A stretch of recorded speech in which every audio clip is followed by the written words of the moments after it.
Hello, everyone, and welcome to America Some Assembly Required. Today is Tuesday, um, October 21st. This is our 50th episode in bringing you how to build your assembly and assemble your required assembly, right? So happy Tuesday, and guess who is here? Anna has come to join us today, and so I'm going to bring her on stage. Hello, Anna. How are you? I'm doing all right, Lisa. How are you? I'm doing good. I'm a little red. We went out and walked and did a lot of outreach last week at the largest pumpkin festival in the Midwest. It was the Oh, Circleville Pumpkin Festival, and so we walked the show every day. And I one day I wore my tinfoil tricorner hat, and my whole forehead was sunburnt. So, um, oh yeah. So we got a little sun. We had great weather. We did some great outreach, and it was really a good time. There were four couples from the assembly, and we all worked together that week and walked the festival and talked to people, and it was um, it was a good time. So, yes. I love pumpkin festivals. Oh yeah, You yeah. know, Oh yeah. it's you know, people think that it's so Midwestern of me and so cornball, Anna the cheesehead, but that's me, like it or lump it. I love those little, hometown festivals. I can't imagine how big that one must have been, but, we always used to have small, uh, apple orchards would open up and people could go pick their own apples and you could go pick your own pumpkin in the field and they'd have these little community gatherings where we'd all sit down and whatever it was. One of my favorites was the Ramsey, Wisconsin Potato Festival, and they would bring in the new potatoes and have a corn and potato feed for the whole community. you know, and the Alma Center Strawberry Festival, and we'd always have the Strawberry Festival Queen, Oh yeah. and Absolutely. Well, all this wonderful stuff. I have to admit I didn't eat the pumpkin chili, and I didn't do the pumpkin hot dogs or the pumpkin sausage, but I did get some good pumpkin ice cream. So um, so my needs were fulfilled that way a little bit. We managed to get some interesting things, and that festival takes up the entire city of Circleville, Ohio. Say Um, it again. It's yeah, Circle Bell. Circleville, Ohio. Okay. It's just south of Chillicothe, the original capital of Ohio. And they even closed school down for the week. It's that big of a festival and important. Let all the kids out. And so this whole festival is so wonderful because all you see are families there. It's from the very littlest, smallest child to all of us adults that are there. And they do every day, they have parades and they have bands, and they even they have the Little Miss Pumpkin, and they've got the Pumpkin Queen, and they've got the Pumpkin Baby contest. It's just amazing to see. Well, pumpkin is one of our national treasures. Uh, Pumpkins have had a really distinctive part of our history. Of course, we encountered them when we came here to this country, and they were being cultivated by the Native Americans for thousands of years. But we really took to pumpkins with a vengeance, both because of their nutrition value and their ease of culture, but also because they could be stored for a long time without rotting. If you had the Right. right storage conditions, they would last a long time into the winter. And so a typical root cellar with some straw could keep pumpkins for quite a while. And all up and down the coast, the eastern coast of America and into the Caribbean, our sailors were known as, get this, pumpkin eaters. Yes, absolutely. Absolutely. So yeah, we really enjoyed it, but we really enjoyed reaching out and talking to people. there's right now on Ohio, one of the hot ticket items coming up is their abolish property taxes. And they had petitions all over because they were not going to put it on the ballot. And the people stepped up. Some of the people on Ohio stepped up and started their own petition drive to have it on the ballot. And speaking to them, we spoke to them. We filled in a few of their blanks for the corruption of property taxes, quite a bit of history, and they were pretty fascinated with the fact that we knew what we knew regarding it. And so it only was there to help encourage their issue, not sign their petition, but encourage their issue and help them try to get it on their ballot as well as we, so it was really a good outreach, very much so. Well, that's a good topic for us here, because along with how to build your assembly, there's always the question of why to build your assembly. And one of the reasons is that Americans are not liable for taxes. We never had any of these taxes. We never had property taxes. We never had franchise taxes, none of that. We never had mortgage taxes, anything like that. We never had utility taxes. And we certainly never had income taxes. All of this got dragged in the door with the 16th Amendment to their Constitution. And believe me, it was a unilateral change on their part. It had nothing to do with us. So, this is part of what I'm slogging through right now, is that there are no taxes. And there was no government over us that mandated or agreed to taxes. Our government, the states of the Union, never ratified it. And in fact, just a second, I'll go get something that'll really, give the audience something to ponder. Good.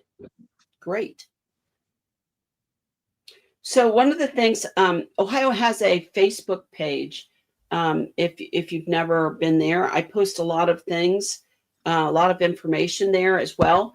And this morning, I posted a comment on, basically who we are, and the fact that the United States is not what people think it is it? No. USC 28 says 28 USC. Well, it means so many different things. Last time we checked, there were 350 different kinds of United States of America. Hello? Right. And exactly. So people need to be very careful and very precise in their language and in describing what they're talking about when they say things like the United States or the state. That's part of what I've been going through this past week is, showing the conundrums that result from calling state of states states or calling Confederate states states and not understanding that they're not states. Okay. Right. So, and now we have the administrative state, and they call administrative states, which are territorial states, and they're not states in the sense of being states of the Union either.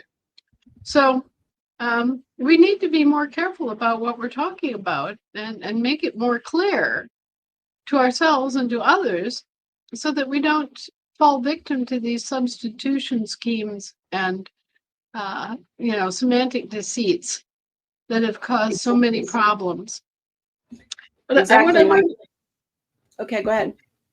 And what I wanted to show everybody is this wonderful 2-volume set, which, it's reversed, but it says The Law That Never Was, Volume 1, and The Law That Never Was, Volume 2. And this set was compiled by a man named Bill Benson.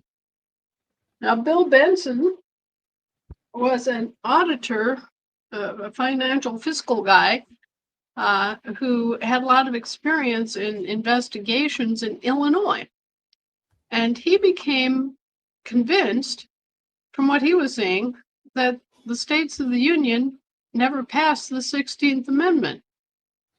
And so he made the personal investment, took the time away from his life and his family to visit all 50 state archives, dig through it, and prove beyond a shadow of a doubt, using certified photographed documents, that no, our states of the Union never ratified the 16th Amendment. There is no way possible that the 16th Amendment applies to Americans. And so the 16th Amendment applies, as usual, to our British friends and to our municipal employees who willingly accepted the 16th Amendment as a payroll tax, right? They're federal workers, and it's a federal income tax, so it's a tax on their payrolls, not ours. And these laws have been misapplied to Americans. That's precisely what's happened. But they never applied to us, and we never consented to them. And our states of the Union never ratified the amendment that was used to impose these taxes. Now, the interesting thing is that then allowed property taxes, that allowed utility taxes, that allowed mortgages.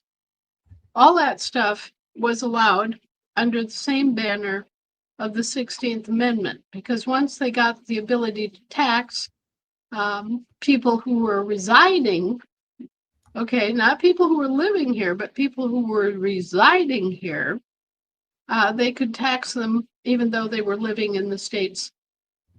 And that was the whole business. They were precluded from taxing their own employees when those employees were living within our states of the Union.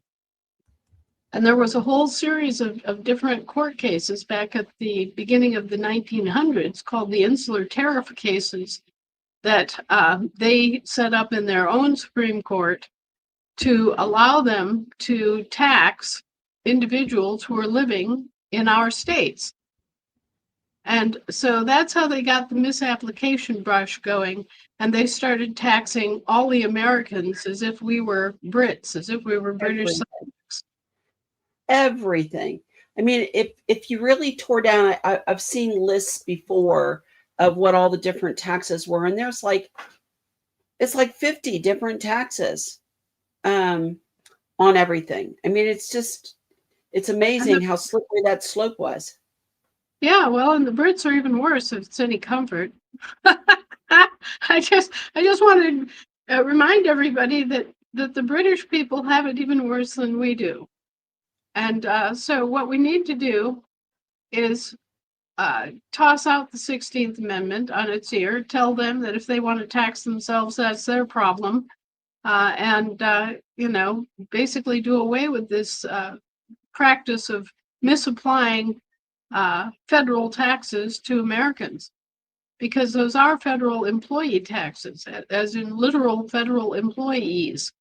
And if you're not getting a check from Uncle Sam every month, then there's no reason in this world for you to be paying income taxes or any of these other things, nor to be considered a foreign person merely residing here under the terms of the Residence Act of 1790 or 1789.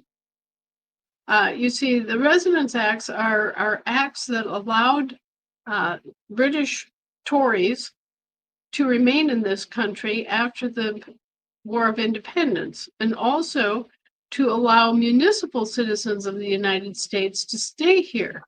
So be forewarned, everybody, when you see the word resident or residing, you know that they're talking about federal persons. They're not talking about Americans, one of the people.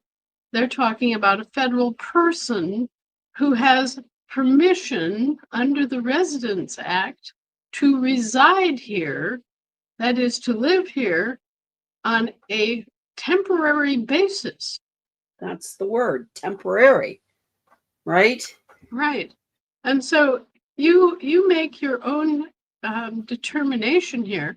Are you residing here on a temporary basis in order to provide certain enumerated services?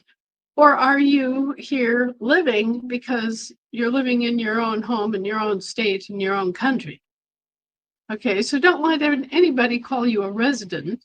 And when you see the word resident in legal documents, realize what they're talking about. They're talking about all these foreigners who are here providing us with different federal services under the constitutions, being allowed to stay here, to reside here among us via the Residence Act. Right. And there's nothing more revealing in that particular statement you just made than if you compare the different income tax forms that they have out there. So when you look at a W-8-BEN and a Form 8233 and a W-4 and a W-4B, and you compare how they handle address. Some of it is residential address.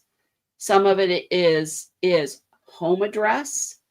And when you get down, some of it just says address.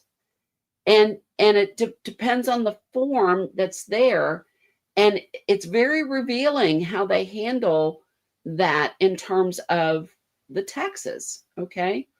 And so if you compare those 4 different forms, it's like slaps you up in the face about how they determine how they're going to tax you on those forms by your address, residence, Right. or Right. domicile. Right. And so, that's why it was so important for us to preserve our national post office. That's why we had such a big struggle over that, because if they had been able to overcome our national post office and pretend that we no longer existed, then they could have just said, well, the government's gone. It no longer has a seat of government. We don't know who they are. However, we went through the trouble and actually mounted a defense of our national post office and our seat of government in Pennsylvania, Philadelphia, Pennsylvania. People need to understand that we have 2 capitals in this country. One at Philadelphia, Pennsylvania, where it has always been, and one called the federal capital, right, at Washington, D.C. And so Washington, D.C. is the capital for our federal subcontractors to conduct their business, which is all international or global in nature. Has nothing to do with this country as a nation, okay? So we have the capital at Philadelphia and we have the federal capital at Washington, D.C. We have the undelegated powers, the open powers of the government of the people, and we have the delegated powers exercised out of Washington, D.C. And every American should understand that. Now, another thing is that we're not a democracy. We're a constitutional republic, meaning that we have a republican form of government and we have a federal government established under a constitutional framework in the form of 3 service contracts. All right, so, but we're not a democracy. We've never been a democracy. And imagine my absolute chagrin and embarrassment as an American when a multi-star general, Mark Miley, who was the chief of the Joint Chiefs for a while, stands up in public and starts talking about defending democracy, not a king. Hello, the only democracy that we have is a British territorial democracy headquartered out of Puerto Rico, and the only king that they have is King Charles III. And so, hello?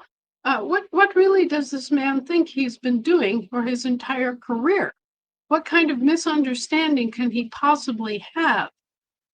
Or doesn't he have a misunderstanding? Is he perfectly aware that he's a British subject, or that he's operating as a British subject in his own mind and is contributing his service to a British territorial democracy headquartered in Puerto Rico? I kind Now, of agree though with the no king. I don't well, want King Charles either. yeah, right. Well, see, absolutely. And we don't want any other kind of king at all either. I think that the whole thing about the king got started with that. Was it a proclamation that Donald Trump just sent out? And it was His Excellency, King of the West. And we're all standing there going, King of the what? Hello? And so I think that's what got it started. And he needs to explain what this King of the West business is. And he needs to be sure of his historical facts, and I don't believe he is. I don't think that his strong point is history. And I don't think that when it's inconvenient for him to learn history, he's very open to learning it. It's more like you have to take the barn door off its hinges and go, whop, to get Donald's attention. But the history is what it is. And so I wanted to quickly kind of go over some points here today with people so that they have an understanding. We published a copy of this document, which is a court order. And what it says is Curia Vaticano, Court of Chancery, Universal Post Office, Judicial District, Divine Province. Okay. And people are having a hard time understanding some of the aspects of this and why it exists. Well, we got into this big wrangle about, were the Americans still here? Should we still have a general post office and a seat of government, which is crucial, right? And then we got into this whole wrangle about the different kinds of names that are used and that are used as forms of address in the postal system, as well as in business and commerce and everywhere else. And so we actually put forward this entire line of questioning as a point of discovery with the Roman Catholic Church.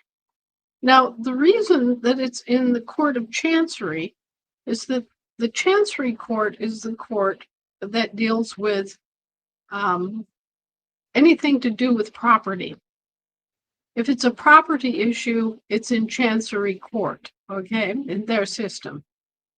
And the reason that it's in the Postal Court and it's being signed by a postmaster, in this case, the newly appointed regional postmaster, is that it's a matter of address. So when you receive mail to an upper lowercase name, or you receive mail in an all capitals name, this is what it means. This is what the postmaster has actually told you flat out it means. And it says that these are vessels in commerce, whether it's international commerce or what we'll call commercial trade, okay? Global commerce. So you've got two kinds. You've got international and you've got global. And these names are being used both in trade and in commerce, as what we think of as commerce. And the interesting part also is that they're all 100% affirming that our vessels are at peace with the British Crown and with the Holy See, the one holy, okay? The church in total, okay? We're at peace with them. And we are exempt from levy tax per sou. So this means that we are not subject to taxes. We are not subject to levies. And there are two possible explanations of that, either one of which result in the same conclusion. Now, number one is the idea that we are basically wards of the state, and that we're being cared for by the king and the pope, and in the character of being dual citizens, dual federal citizens.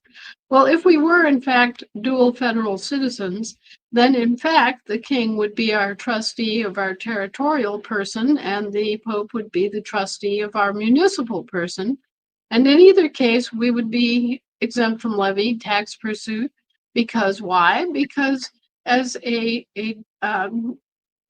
ward of the state, they would be responsible for paying all our debts, Right.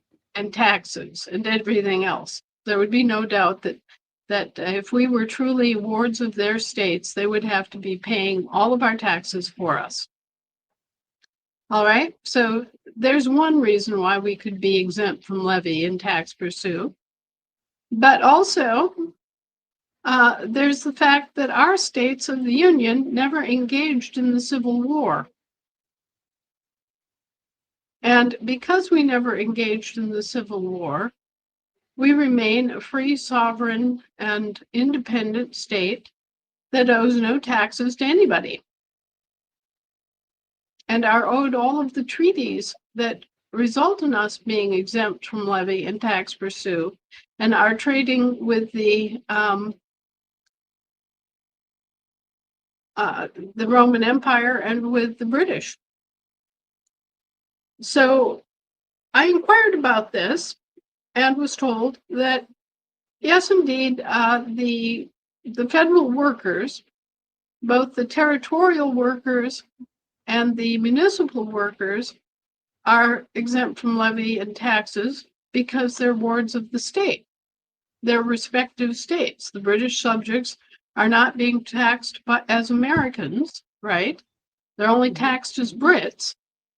And the Holy Roman Empire employees, they're only being taxed as municipal citizens. They're not being taxed as Americans.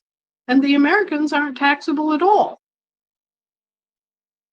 And this is, again, what we find with the law that never was. Those two books I showed you, is that our states never ratified the 16th Amendment, and those taxes never applied to us. And we have the agreement from the Vatican Chancery Court and from the Postal Court, which is the final arbiter of address and forms of address, that no, we are tax exempt and we are free of taxes. And it's because we didn't accrue any war debt.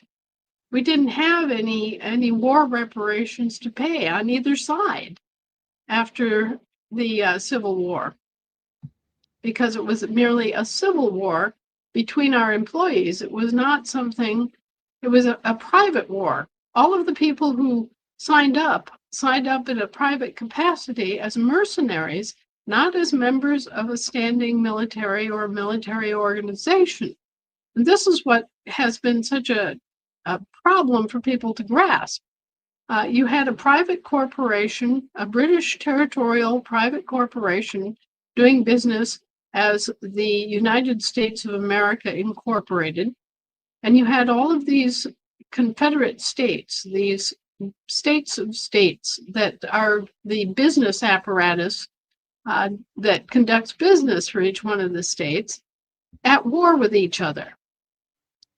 And also we had the United States Incorporated, the municipal government, at war with each other. But this was all being done as corporations, as business entities fighting each other. It wasn't being done as nations. It was being done as what is properly termed a civil war, where the bureaucracies fight each other on a commercial level. This is a commercial mercenary conflict. And back then we didn't have as good a vocabulary as we do now to describe this. But these commercial conflicts are illegal. They have no standing. They do not result in any acquisition of new territory or anything like that. At most, what happens is they kind of bash each other around and may or may not control of some commodity markets. And in fact, that is what happened. By destroying the southern plantations, they gained control of the cotton market. And so anyway, there's no possibility that they gained anything here of any permanent nature. There is no possibility that they had any lawful military occupation of this country at any time. So this leaves them in a very bad position, and they could only get away with it as long as nobody noticed that this was a mercenary conflict and not a war. And some of you may remember that we went through the same thing very recently with Vietnam.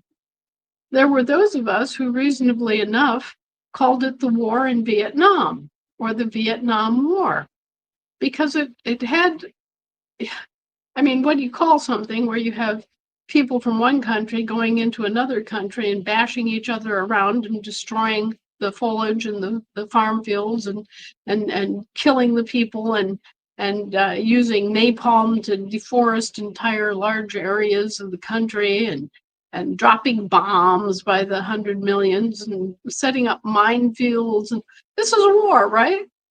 People are dying. 55,000 Americans died.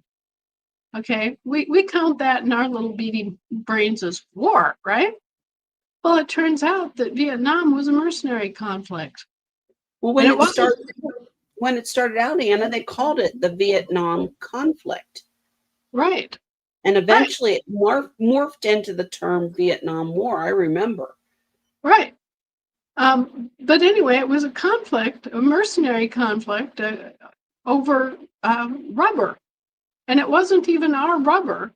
It was French rubber plantations. Yes. Okay. So this was a commercial conflict, a commercial mercenary war. And our boys were being drafted to go over there and fight as mercenaries without their knowledge, or, they were just being rounded up, conscripted illegally, and forced to fight in a war under false pretenses, or, fight in a mercenary conflict under false pretenses. Well, finally, when somebody woke up and said, oh, this isn't a war, this is a mercenary conflict. They can't draft people in a mercenary conflict. What in the hell's going on here? Oh, well, then all of a sudden, the Secretary of War became the Secretary of Defense. They had to find a different word, didn't they? They did. And they had to stop calling it the Vietnam War. And there was this whole back and forth.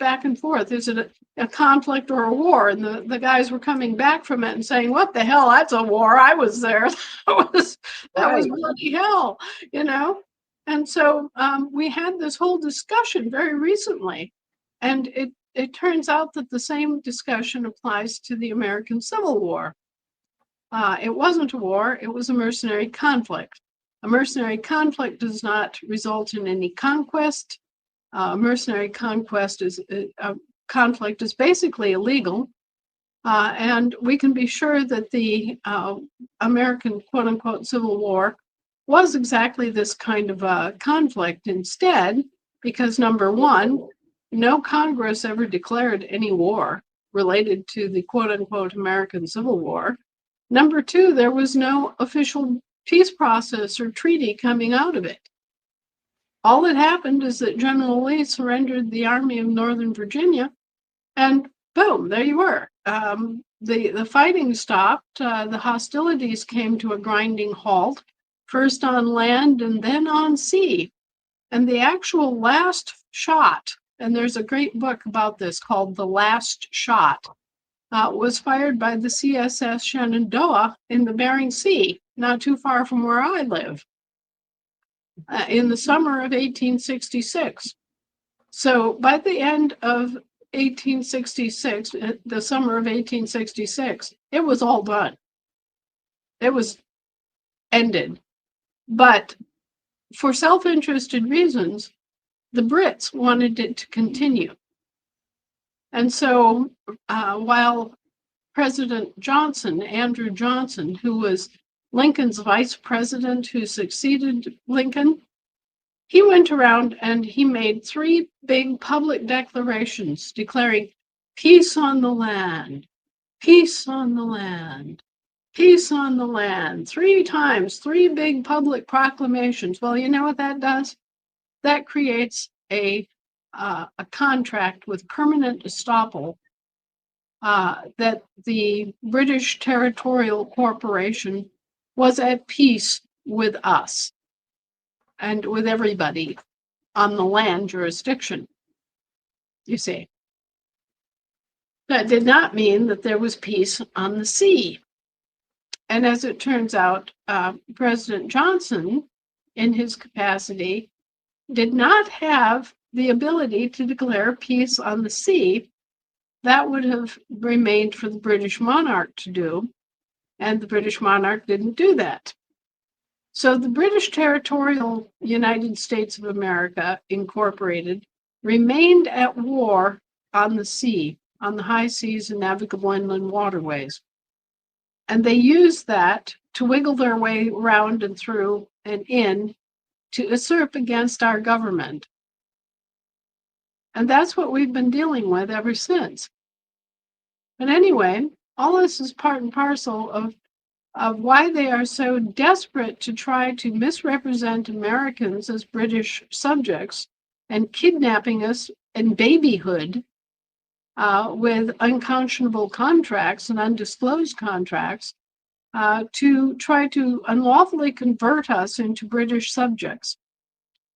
They're desperate to do that because they want us to pay their taxes for them and their mortgages.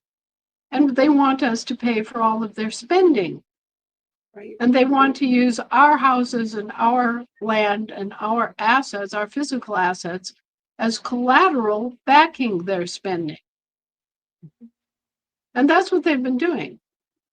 Now, we are right now cracking the whole nut on securitization of living flesh and securitization stop. Okay, right, full stop, securitization.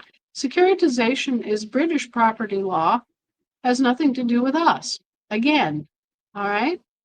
And one of their shining lights, a man named Christopher Story, some years ago, like 2010, came out and said, hey, securitization is illegal. It's basically illegal. You can't securitize these things without the knowledge and permission of the actual owners. Right. And you certainly can't securitize labor because that results in peonage and enslavement. So he raised the alarm. His name was Christopher Story. And I have all of his works and commentaries. But anyway, he was a British economist, a researcher, sort of their equivalent of Jim Rickards. And anyway, he raised the alarm back in like 2010 that securitization is patently illegal. And so then we go from there and we start down this long road, and we wind up 15 years later with Larry Finking coming out this morning and talking about universal tokenization. Well, that's just another variety of securitization.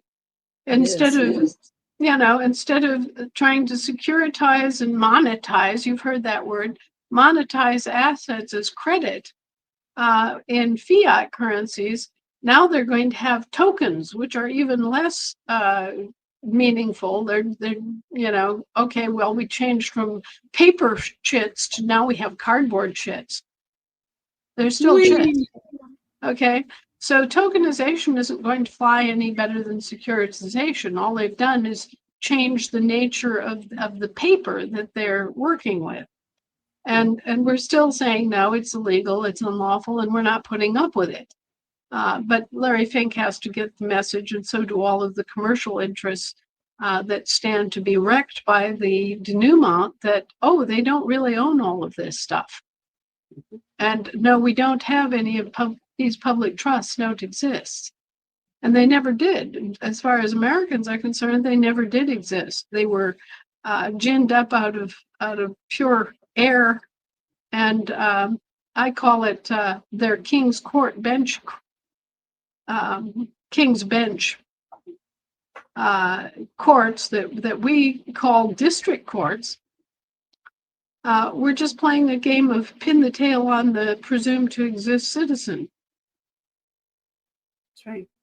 That's right. And you know, Anna, this is all of this, and I kind of wrap into that. And all of this is really about the international business that our states assembly and the Federation of States has to take on to get all of this straightened around. We send out our notices, our notice of distraint and levy. We send out, notices to our state to say, hey, we're here. We're claiming all of what we need to do under the 10th Amendment. Our side of the 10th Amendment, basically holding your feet to the fire. And we're going to make these decisions and we're going to direct you, right? All of these things are encompassed within that. Right. Now, they've been getting away with this because there's been nobody objecting to it. They've been getting away with it because our government hasn't been active.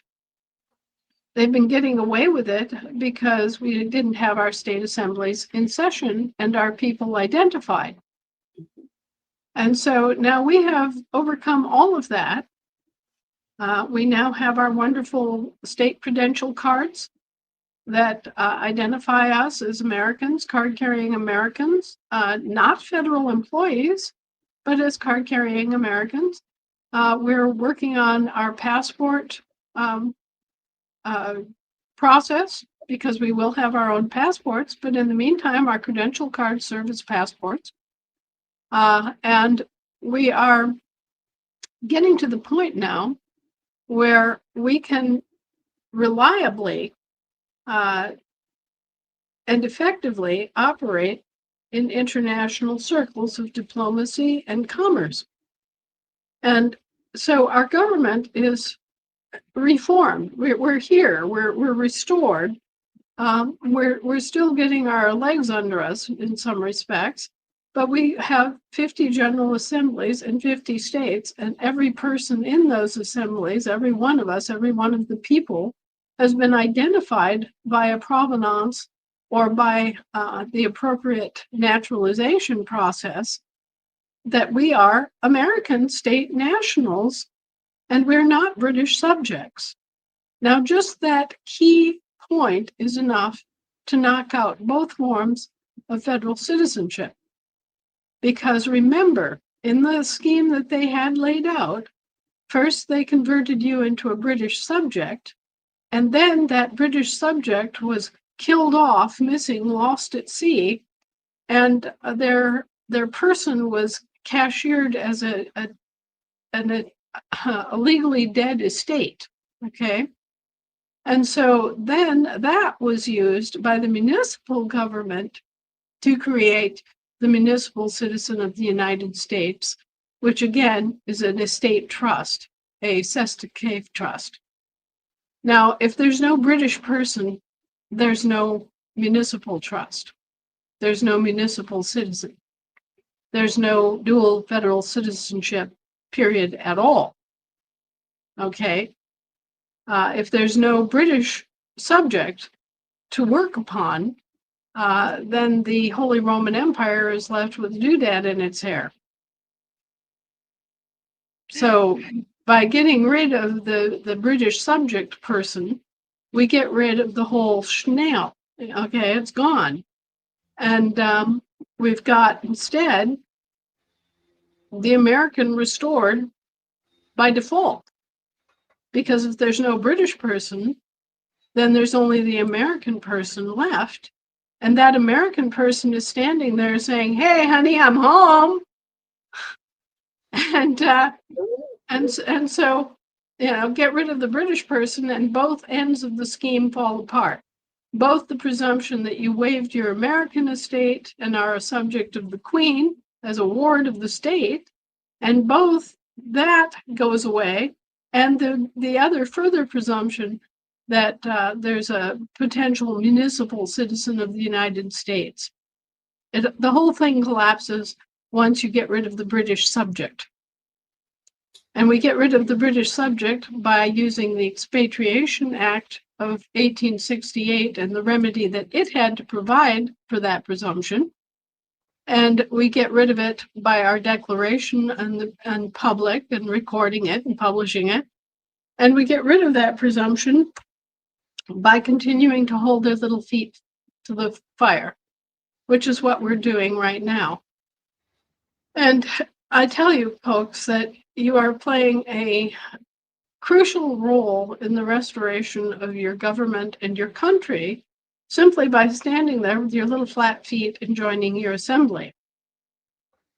And as frustrating as assembly politics can be, and as deeply indoctrinated as many people are, and all the problems that that indoctrination can cause, as we continue to educate ourselves and we continue to spread the word and we get the American idea into our minds again, then we become a stronger force driving toward a complete reevaluation and reinterpretation of the history and where we are now.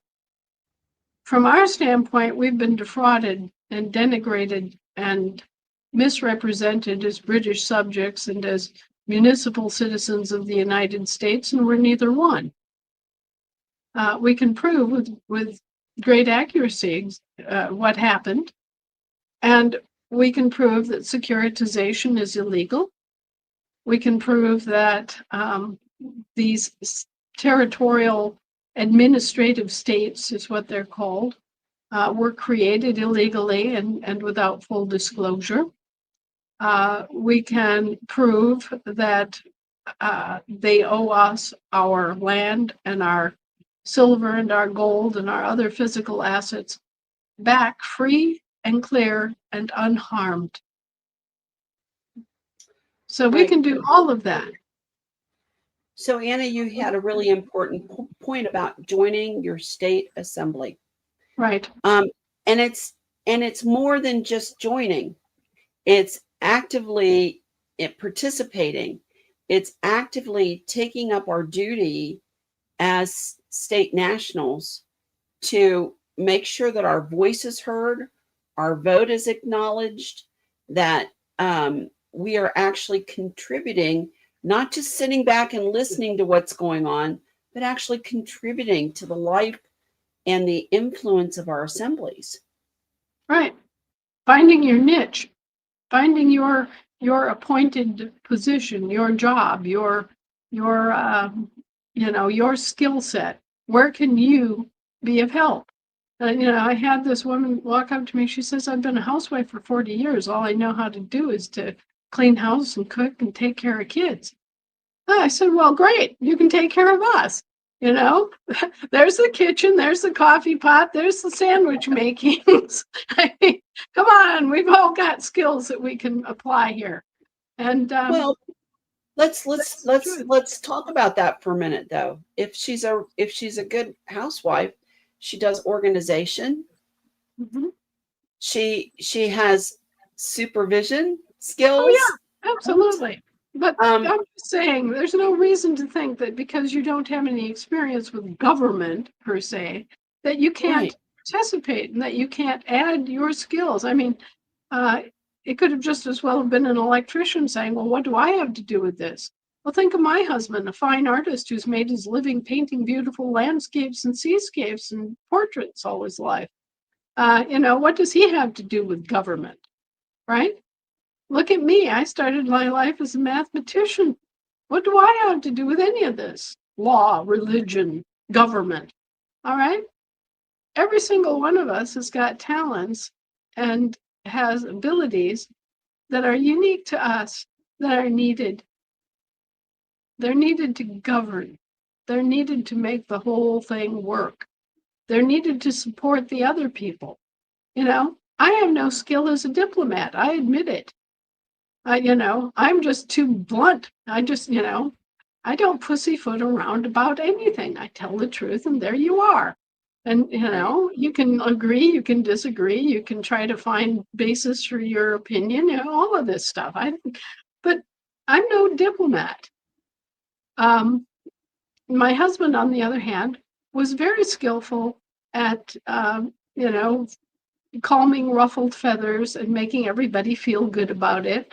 And he could charm the sheep into fleecing themselves. Okay, he was amazing. But anyway, we all have skills, and we all have things that we need to bring to bear to help our country and to help our countrymen, and ultimately to help humanity as a whole. And I think that we're busy building our assemblies. People all over the world are busy building their assemblies and restoring their national government. So what do we mean by a national government? Well, Lisa and I just spent 50 weeks. I wasn't here for the whole 50 weeks. It was Lisa who was the pillar. But the whole process of assembling, when we assemble our counties, we are assembling what? Our national soil jurisdiction. Now, when you walk through the door at your state assembly, you're also, by default, populating your county assembly, because each and every one of you comes from a county as well as a state, right? Everybody knows this. You're living in Jackson County, Wisconsin. You're living in DePriest Parish, Louisiana.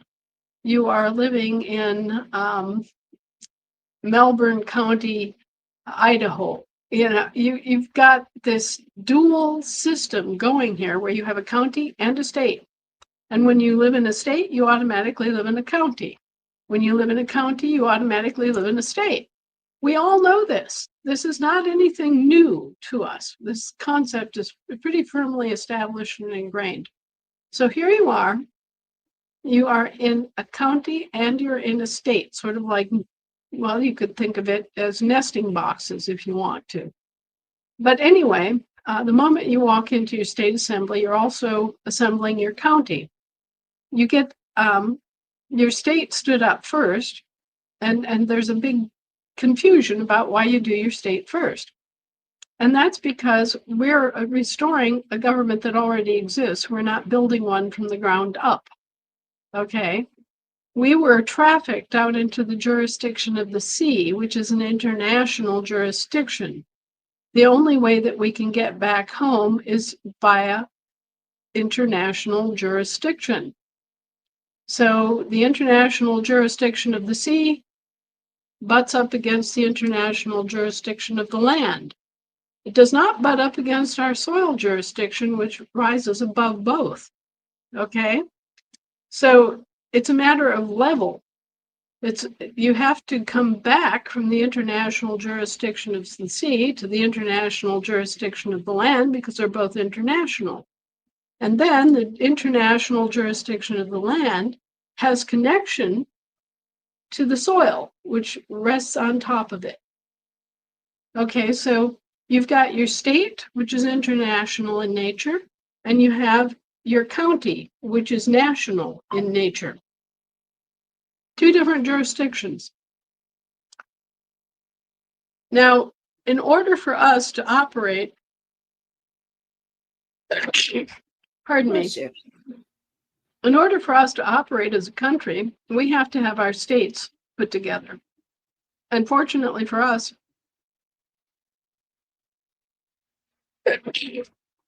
bless you. I'm having my morning sneezes. Of course. Thank you. So we have to have our states operational in order to participate internationally. Right. We had states already established, so this is no big deal. We can go from soil to land, to sea, to air. We can go wherever we want to. We already know how all of this is established.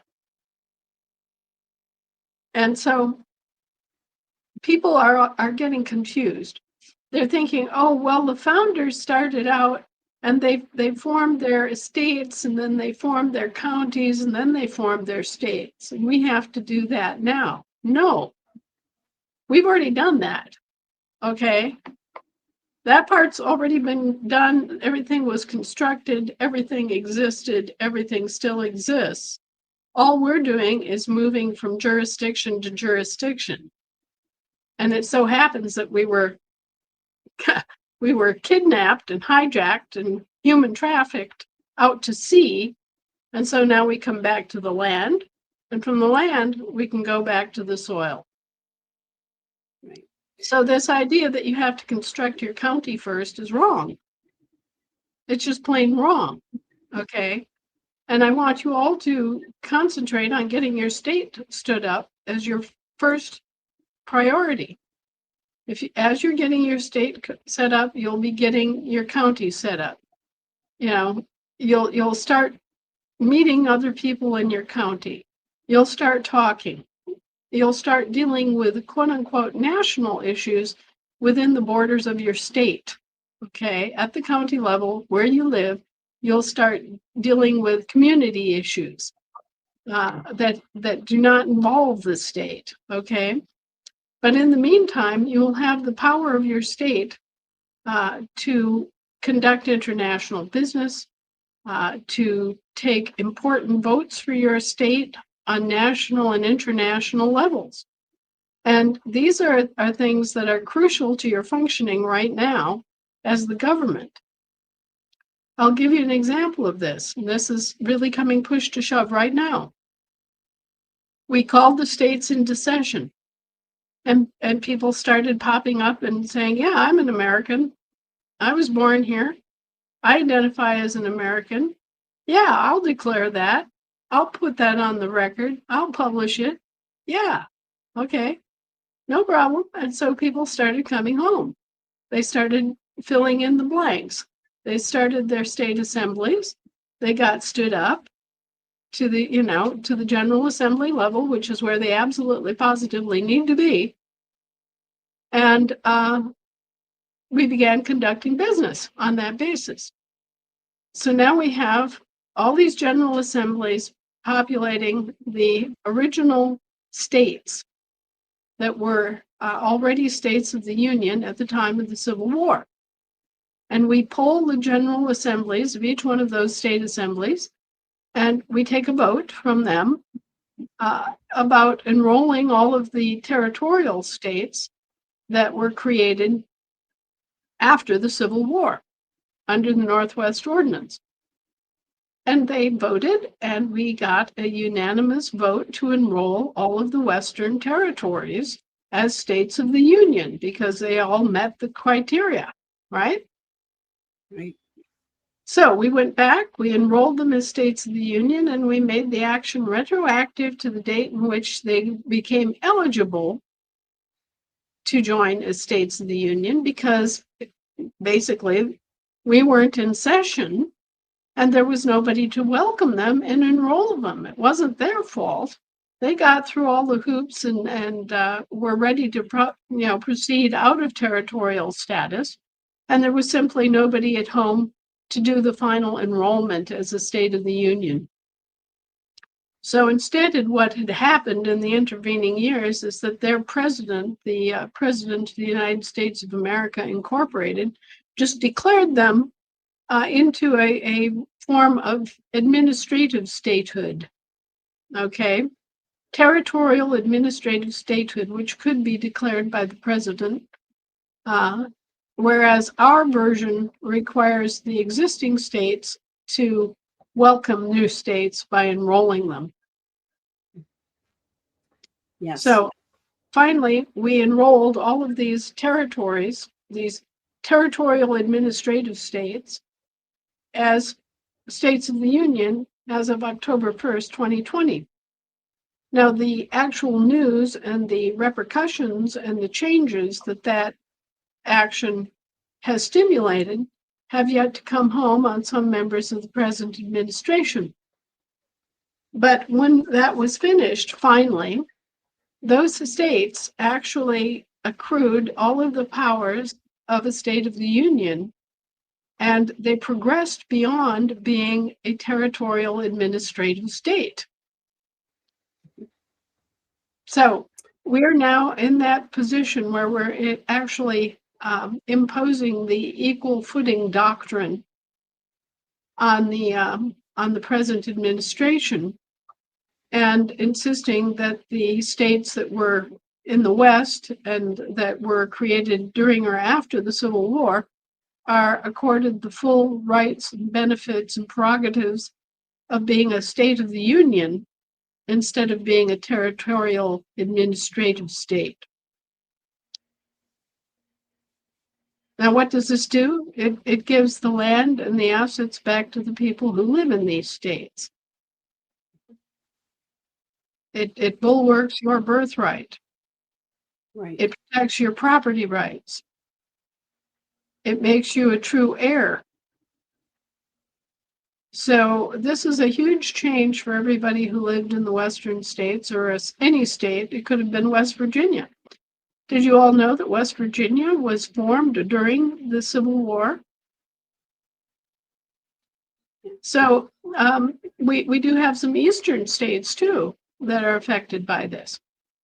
But all of those states which had yet to enter true statehood as a state of the Union have now done so. And that's the process by which they were enrolled. And really, nobody has any right or reason to object. That is what was required by the Northwest Ordinance, which is one of 4 organic laws underpinning the structure of our government from its earliest days. And that's what we did, fair and square.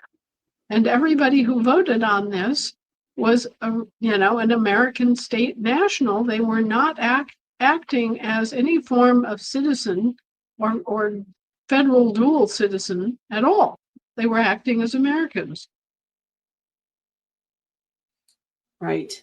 So, the way I like to explain it to everybody too is by setting up our states by setting up the federation, bringing the federation out and starting to revive our state assemblies, the federation kind of wrapped their collective eagle wings around their eaglets. they wrapped it around and held on to the states so that the British territorial can't just pluck them away from us, right? Right. And by setting up our state assemblies, we're taking that same little eaglet and we're wrapping our arms around all of our counties to make sure they can't be plucked off and taken away. And the authority that flows, people don't consider the authority that flows from the federation to the states, or maybe it flows up, but it flows in the fact that each one is got its international business basically down to the local level of the counties, right? And it provides that level of authority and protection for the people within each of the states. It's necessary.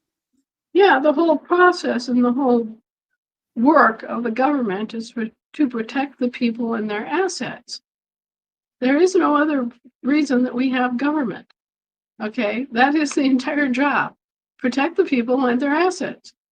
And so the way our forefathers did this is that they separated the national jurisdiction of the soil, the county level, from the state level, and they separated the state from the international at-large functions, so that there were layers of protection built in to protect the people and their property.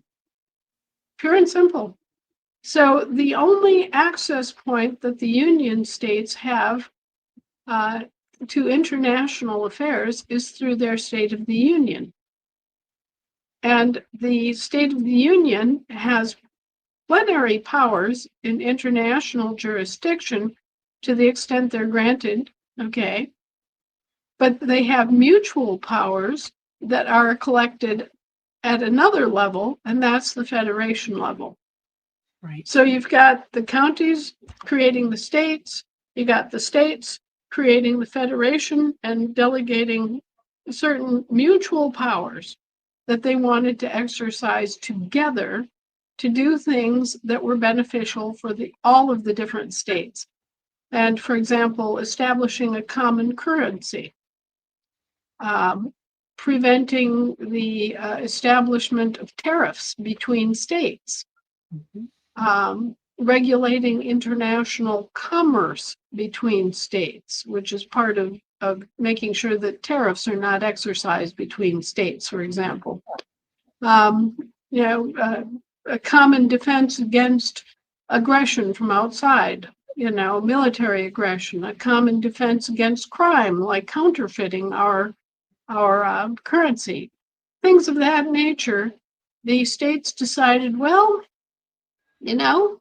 we should have a united front on these issues to expedite business and provide security for ourselves and our people. And so they have these mutually consigned powers, or I think of them as services, that the Federation is supposed to provide. And part of the work of the Federation as a holding company for these mutual powers was to delegate some of these mutual powers to our federal subcontractors. And one of the great mysteries of the world has been, which powers were delegated to which subcontractors. You've got 3 different subcontractors, 3 different constitutions. You've got an American subcontractor, you've got a British subcontractor, and you've got a Holy Roman subcontractor. And they represent what? The land jurisdiction, the sea jurisdiction, and the air jurisdiction. So the powers that the Federation of States, the mutually held powers of the Federation of States that they, clumped together here, some of them got delegated to each one of these federal subcontractors operating under a constitution. And the land jurisdiction powers that were delegated, which by far are not all the land jurisdiction powers, but those that got delegated to the American subcontractor. They were in charge of the land issues.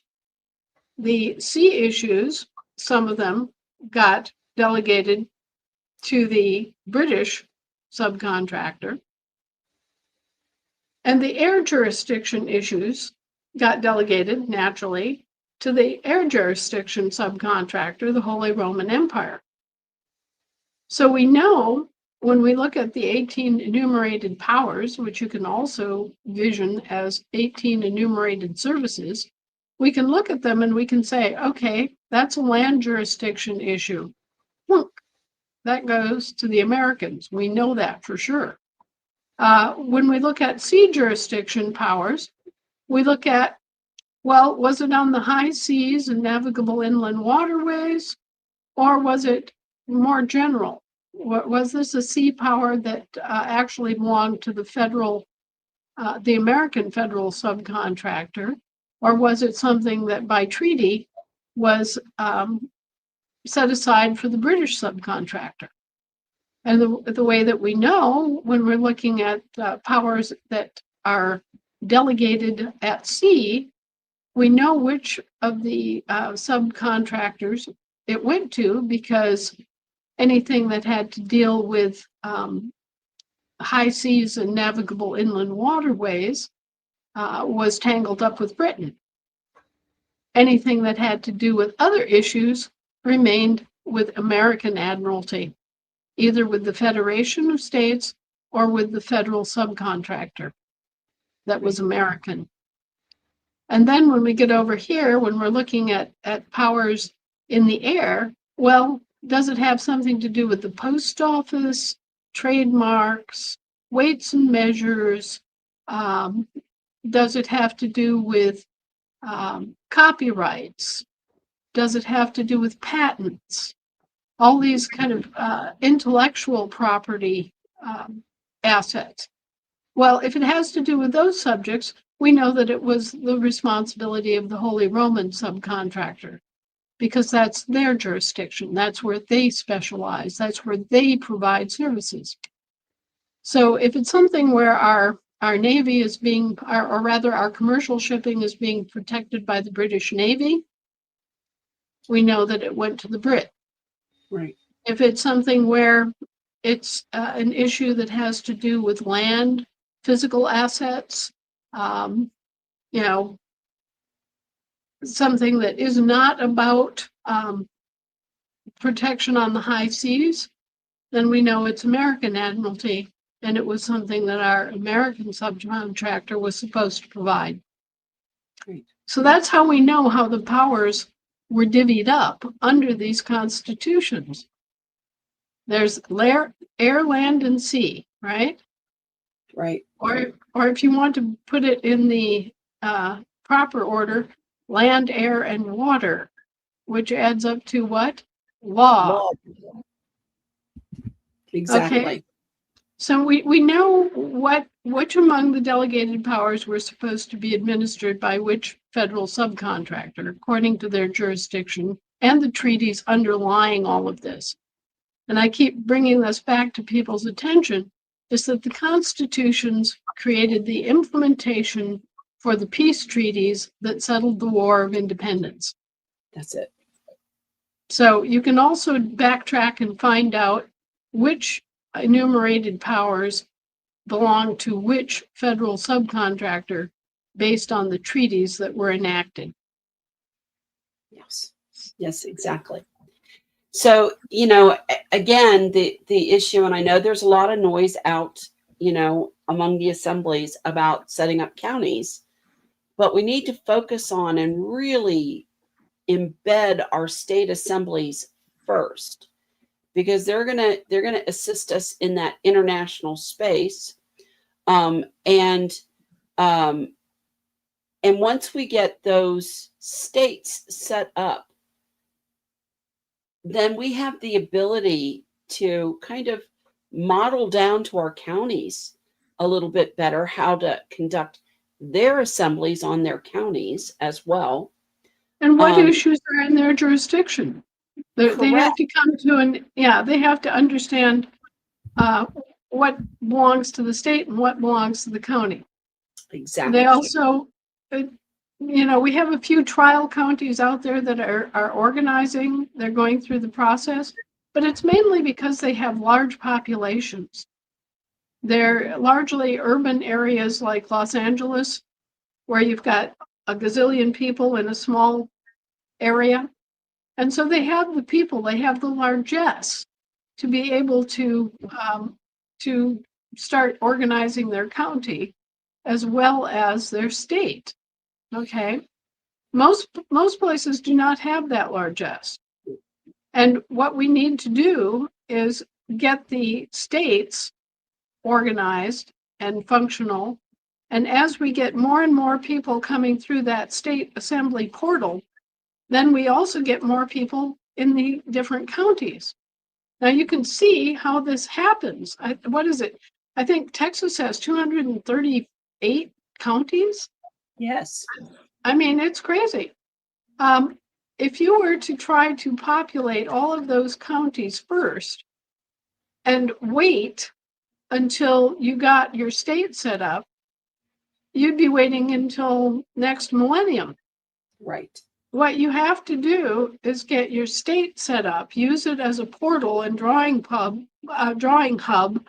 And then naturally, as people come through the state portal, they will start populating all of those counties. And it will get to a point where there are enough numbers of people in all of those counties who are connected, okay, by their identity as state nationals. They will naturally start the process of getting to know each other, having local events, thinking about local problems and issues.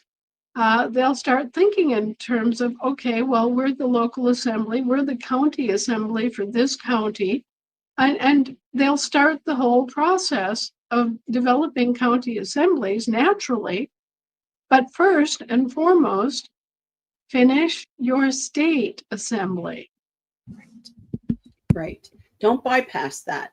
It's so highly important. And as we go through, Ohio focused on, Anna, when we started, we focused on committees of our state assembly. Originally, we knew that there were 30. We have 31 now committees of our General Assembly, of all of our assemblies together. There are 31. And yes, there are quite a few people who cross over into other areas, are on other committees. It doesn't mean that every committee has different people on it necessarily, but we do have all of these operating committees that are bringing those issues forward to their respective assemblies. And so there's this it's an engine. It just keeps generating, right? It keeps going. Sure. And Sure. that's what our assemblies, our state assemblies should be doing eventually, is getting those committees together. Because when you get to that point and you stand around and you look at, you've got all these committees operating, and you're hearing the business and you're getting things taken care of, all of a sudden you turn around and you realize this is a state government. We've arrived, we've arrived at the starting line, basically. Right. But you realize that, and it's a really important part that I think many of the assemblies are still confused on. Where do I get started? Well, get started. That's the starting point. Start getting with your committees. Yes. Start doing the work. Exactly. And initially, when you first start out, you're having a hard enough time staffing those committees. So, Yes. you start out with the most vital and most basic committees first, and you build out from there. Right. That's exactly right. And Lisa has been through this and can advise any other state that's having questions and problems about, well, where do you start with the committee structure and all of that? Well, Ohio's already made their way through that process, and they're already standing for all intents and purposes in terms of their functions, and they're just kind of practicing and rolling over and making things, refining their operations. Every other state should be at the same level in the same process, but to the extent that they're not, help can be obtained in getting organized, and soon we'll have funding so that you can get better organized. Yes. So, it's if everybody would, like I said, if you've got the key is getting people engaged in whatever it is that they like to do, want to do, have expertise in, or even have some experience. And yes, education is a key.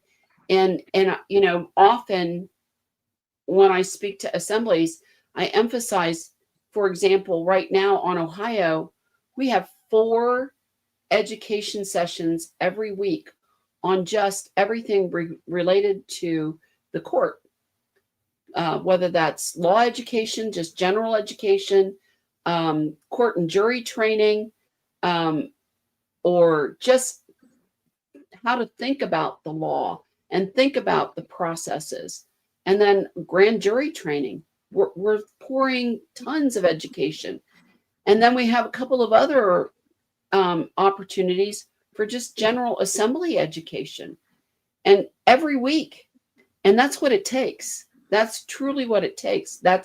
You mentioned early on when we first started this whole series, Anna, that education was one of the first committees every assembly should bring up, because it's that important. Right. Outreach and education. Correct. So, if you're looking for a way where to go, there's your path right there. And you don't have to be an expert. You really don't. Open the conversation. Start to look at the articles and support. There's enough out there now that education should be easy. It should be something that everybody can dive into and do. So It should be, and really, you've got all sorts of different sources. You've got all the articles that you can search. You can actually do a search engine on keywords at www.annavonreitz.com. You've got all of the books. You've got all sorts of resources.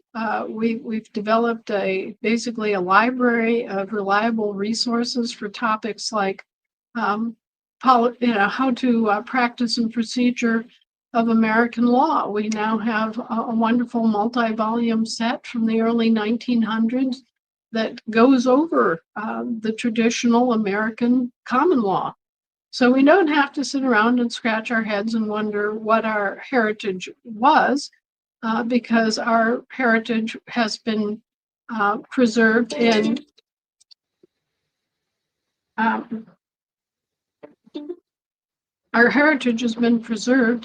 these books, and we have the books. We have Erasmus Benedict's on Admiralty, which is the tome that tells us all the story and all the jurisdiction and practice and procedure of American admiralty law.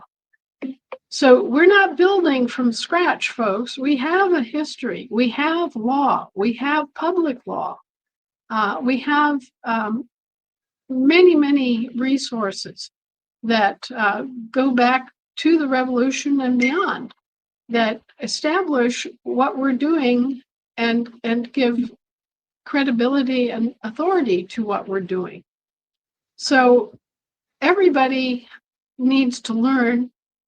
There are a lot of things to learn that we were never taught in school, because circa 1965, they started taking American history out of the quote unquote public schools, and they very quietly changed the meaning of public. It no longer meant American, it meant US. And so they just usurped until they converted our public schools to their public schools. Public schools were no longer in the control of the American communities they were supposed to serve. We no longer had school committees, we had school districts. And there again, you see that telltale word, district. Anything district is federalized. And if anybody wants to know what they mean, I've called it the territorial administrative state, okay? And that's really what it is. it is. But take a look here. If you want another example, go to good old Wikipedia, which in this case got it right, and look up U.S. state with a small s. U.S. with a small s. And it will say right there in front of God and everybody that it's a federated state. What is a federated state? It's a state that's been usurped against, and a separate state has been used to overlay it at the territorial level. Okay, so this is what we're talking about, the usurpation of the states of the Union by our territorial subcontractors, creating their own territorial administrative states. And look it up and you'll see that one of the things it says that we share sovereignty with the federal government. We do not share sovereignty with anybody or anything. We delegate certain sovereign powers for them to administer, but that's a whole different thing. Right. They do not have a shared sovereignty. They have delegated powers. And this is something that we're coming push to shove on right now, that they have treated us like their actual employers. They've treated like their wards of state, when we're not wards of state. We're paying their paychecks, we're holding up our end, and they didn't ever give us full disclosure they never actually did their duty, which was to fully inform their employers. So as far as we're concerned, they're in deep dog doo. And there is no such thing as a federated state.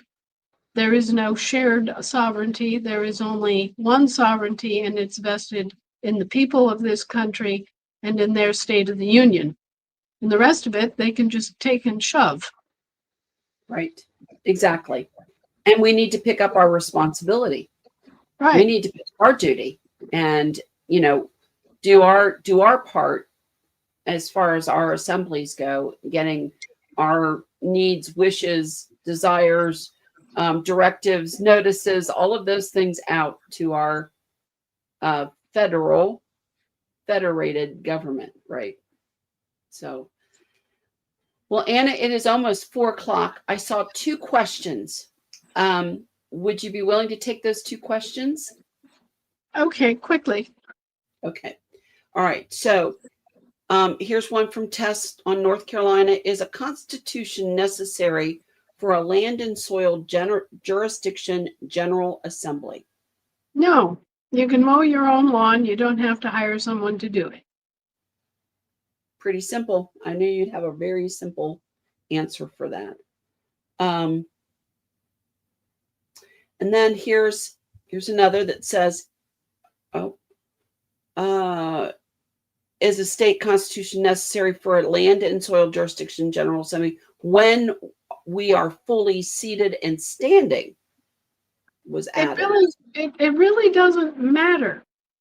What you're dealing with here is a decision of whether you're going to do the work yourselves and have whatever profit from it, or if you're going to subcontract the work out and pay a subcontractor for it. A constitution is a service contract in the context of our states and of our government in general. The federal constitutions are service contracts. We are contracted to receive certain services, and they are contracted to provide those services in good faith. And it's the same with state constitutions. If you want to hire some organization to provide the services of state government, then you go ahead and you set up a constitution, which is a service contract. They agree to provide the services. You agree to pay them for providing them. And you have some sort of reasonable, equitable arrangement between you as to who gets the profit from the service. It doesn't matter what kind of service it is. It's all in terms of services. So take a look at your state constitution with new eyes and realize that it's a service contract. And think about, what kind of services were contracted to receive, and who is the party to the contract. And in all of the cases that we've studied, the actual service contract is between 2 groups of federal employees, and the people of the state never voted on it at all. So just do some research into your own state constitution, see what services were supposed to be provided, and see who the parties to the contract actually were. Right. If it starts talking about persons, start thinking about it. Everywhere that you see the word person, substitute government employee. Right. Thank you. Question on credential cards. Will sons and daughters under the age of 21 be able to have some sort of card? Was a question from one of our Africans. Sure. They'll have an identity card just like anybody else. And, they'll have a picture and blah, blah.